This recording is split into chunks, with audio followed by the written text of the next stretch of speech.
Колькасць яе ўдзельнікаў у рэгіёне сёлета таксама вырасла. На фронт дабрачыннай працы выйшлі больш за 443 тысячы жыхароў. Многія працавалі ў гэты дзень на сваіх прадпрыемствах, а дзённы заробак пералічылі ў фонд суботніка. Іншыя наводзілі парадак у гарадах и вёсках региона. Наверное, сыграло определенную роль то, что этот год объявлен годом малой Родины. И, естественно, каждый нормальный человек, он желает, чтобы то место, где он родился, вырос, чтобы оно было более привлекательным, более удобным для жизни.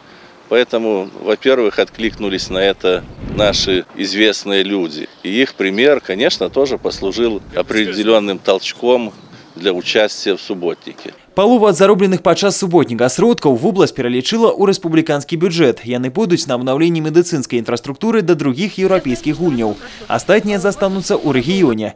І таксама як у мінулым годзе вялікая частка будзе накіравана на паляпшэнне базы дзіцячых загарадных аздараўленчых лагераў. Іх у вобласці 21. Это около 500 тысяч. Половину где-то мы потратим на приведение в порядок, на улучшение материальной базы, пищеблоков, скажем, спальных корпусов, ну, чтобы и горячая вода была, и туалеты нормальные были в корпусах. Часть денег уйдет на приведение в порядок некоторых населенных пунктов.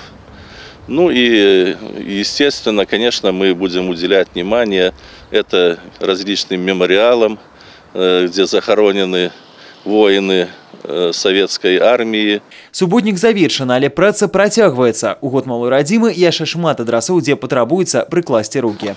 Сегодня должны привести в порядок и места захоронения вообще просто людей, то есть кладбища, проще говоря, ну, сами населенные пункты. То есть это будет на протяжении всего года. Мы обязаны это делать, потому что это год малой Родины, и все должны, в общем-то, приобщиться, жители, посадить дерево, что-то покрасить, что-то приукрасить. Ну, то есть разные есть способы того, чтобы улучшить комфортность нашей жизни,